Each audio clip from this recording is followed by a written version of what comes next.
crazy sound already. Today's Deadrop topic of the day. You guys know I do a lot of these. We talk about Deadrop a lot. We play Deadrop a lot. I'm playing in the Deadrop tournament this Friday. I am a Deadrop variant. I'm super excited to be part of this process. Is actually, will Deadrop have a publishing partner? So this is an interesting question. So Midnight Society is a new studio, not even relatively, a brand new studio. And obviously Dr. Disrespect himself is getting this game in front of a lot of people because he has a lot of fans. The Champions Club is huge, right? Millions of followers on all of his platforms, socials, stuff combined. If you want evidence of this, he liked one of my tweets this weekend. He just liked it. He didn't retweet it. He didn't reply. That tweet got 33,000 views just because Doc liked it, which is nuts. But that tells you how much power people on social media with large followings actually have. So, Midnight Society is the developer of this game. But that doesn't mean necessarily that they're going to self-publish. This game is not available on a storefront yet. It's not available on, Steam, the wishlist, or the Epic Games Store, or something like that. And, I thought about that. So obviously, Midnight Society was founded. They have quite a bit of funding between the founders of the studio, Sumit Gupta, Doc himself. I have videos on the channel covering all those founders of the studio. Links are going to be up here when you watch this on YouTube later. And there's 10,000 of us who have basically already purchased the game via the Founders Pass to test it. But I got thinking about this. Most games have a publisher. And will Midnight Society self-publish, or will they sign a deal with a publisher to help get the game in front of more people, get a bigger marketing budget, and so on? Because they want this game to be the best in class when it launches, right? They're doing things differently with their transparent development process and testing, but that doesn't mean that they don't want the game to be in front of the most people possible. This is go big or go home. This is Dr. Disrespect, right? He's comparing the game to Call of Duty, even though it's not really in the same genre. I mean, they have DMZ, but... I want to do a quick run-through of some of the publishers. Like, if they were to sign with a publisher, who would they sign with? Who could actually get this game in front of more people and so on, more gamers? And there's a few immediately off the bat that I would think, based on some prior dealings, are out. So Activision, probably out. They canceled his Doc's Call of Duty membership, Call of Duty brand partnership, I should say. They will, as far as we know, they won't even talk with him. And because this game is a direct competitor with Call of Duty, in a way, even though it's an extraction shooter and it looks totally different setting, I would think Activision would be out. I doubt, even though this is its own product, it's not just Dr. Disrespect, I would think Activision would be out. EA probably as well. Doc has specifically mentioned that EA still asks, why did you get banned from Twitch? And that's obviously a very frustrating situation for him, so I don't think there's a lot of trust there. Although, Robert Bowling, the studio head, has worked for, obviously, Infinity Ward on the Activision side, and he is also consulted at Respawn back in the day. And so I'm sure he has relationships with Vince Zampella at Respawn and EA, who's now also overseeing Battlefield, so you never know, right?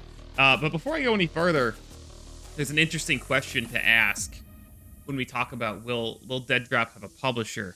And there's blockchain elements to this game. That's been confirmed. And I have a whole video about why that shouldn't scare people, why Deadrop is probably the first game that's doing blockchain gaming the way that it should be. The game is coming first. They're building a game that people want to play first. This isn't a game that's just being floated out there as most of the blockchain games you see. It's like, play our game because we have blockchain. And the game itself is like a shell of a game, right? It's not a great game. Midnight Society is seeking to build a great game and just have blockchain elements. But by that, you can play the game without the blockchain elements altogether. You don't need to use any of it. They're just offering its players ownership of the skins and such that will be in the game via blockchain. The Founders Pass includes an NFT, which you can buy on OpenSea. I also have a video about that on the channel, how you can buy a Founders Pass right now. But it's not a blockchain first game. It's a AAA extraction shooter above all else.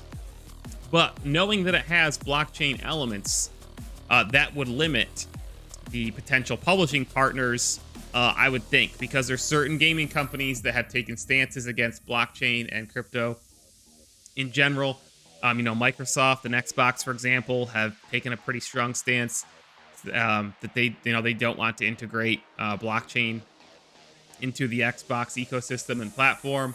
I would think, there's some of these companies have dabbled in it. Even like Sony has a blockchain patent out there. I don't think Sony would be a potential publishing partner. I don't see Sony personally. I mean, you never know, right? Making this a front and center PlayStation game because of the blockchain elements, which some people view as risky. So I don't see a AAA console partner being like the main publishing partner behind these games. We know that the game is planned to be published on those platforms because they're right on the Midnight Society website. There are a spot for Xbox and PlayStation keys to us founders for the game. But does that mean that the game will have the blockchain integration on those platforms when it launches? Who knows? Epic Games is an interesting one. Epic has a ton of money via Fortnite, and they've been signing a lot of games to publish, buying studios altogether, and they have said that they are open to blockchain. Epic's taken I don't know if I'd say pro-blockchain stance, but that they seem interested. And that leaves a few others that came to mind as well. There's Ubisoft. I don't think that Ubisoft is really in the position to be signing publishing deals. They've been trying to cut their budget. I think they had to cut their budget, $200 million in the next 2 years. So they've got enough problems internally with all of their games that they have in development as is. Skull and Bones has been delayed a million times. X Defiant is good. I covered it on my other channel, MayorReynoldsTV. Link up here to that one as well. But we don't know when it's coming out. The Division Heartland, we don't know when that's coming out. There's a Splinter Cell remake, but we know very little. Ghost Recon Frontline got announced and then canceled, so I think Ubisoft's probably out. And that leaves a few others, and there could be a wild card out there, though. There's Square Enix, which has openly said that they want to get into the blockchain space. They even sold some of their developers in North America specifically to kickstart their blockchain efforts. I think they got like $300 million as part of that shedding of studios, if I'm not mistaken. So Square could be a potential partner. Sometimes they do get into other genres, other than, they're known for role-playing games, but you never know. And then there's some wild cards out there, something like an Amazon. I don't know what their stance is on blockchain. Something like a Meta. Meta has expressed interest. I don't think this will happen because Meta's, in the gaming space, at least right now, focused exclusively on VR, and they're actually losing money like crazy. Like literally, they're bleeding money. They're laying off. Well, they lay off 10 or 12,000 employees recently. They're gonna be scaling back most likely, rather than expanding further into gaming, is my guess. So I don't see Meta being a partner. But then there's wild cards like a Tencent or like a Nexon or a NetEase, and those studios generally, not Nexon as much, who I'm not a big fan of because they tend to send games that are somewhat promising out to die with very little marketing. Lawbreakers, I'm looking at you, a game that died before its time, was great. Basically ran Cliff Bleszinski, creator of Gears of War and Unreal Tournament, out of the industry. They probably could. They will publish games without actually owning the studio.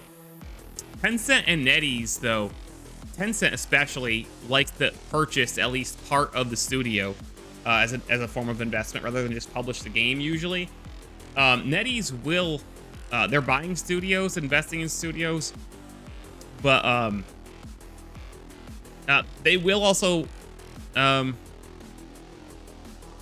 NetEase is a weird one because they're based in China and they're kind of unpredictable. Like, they invested $100 million in Bungie, which Bungie then subsequently got bought by Sony. But I don't have a good grasp on their business strategy, I guess, other than they're investing an awful lot. But again, I think they tend to invest more in studios than just publish a game. But Midnight Society could very well um, get investments from any of these big companies. It depends on what Summit, what Doc, what Robert, and Quinn, and any other investors that they already have want to do. How far will the money they have now take them? Will they need further investment as this game gets deeper in development? We really don't know, but I think it's worth asking that question. I haven't heard any of the Midnight Society folks comment on this. If there is a comment out there about whether there will be a publishing partner at some point or further investors, I'd love to hear it. Post your thoughts in the comments. I also really want to hear from everybody. If Midnight Society was to sign Deadrop to a publishing deal with another company, who do you want that publisher to be? Who would be your dream pick to publish the game? And also, who would you not want it to be? I think I could think of a few that people would say they don't want it to be. Also, here's a really long shot, but Netflix is getting into gaming more and more and more. That's usually through their Netflix gaming app for streaming. But hey, just throwing it out there. There's a lot of new players in the gaming space. So yeah, that's the video. That's the topic of the day. Make sure you subscribe to the Midnight Mayor YouTube channel if you're watching this on Twitch, or if you're watching it on YouTube, obviously. Give your thoughts in the comments down below, like the video, and come watch me live on Twitch at twitch.tv/MayorReynolds. And we're going to play some ranked Apex Legends right now before we get into this tournament on Friday. So yeah, Midnight Mayor out. The stream goes on.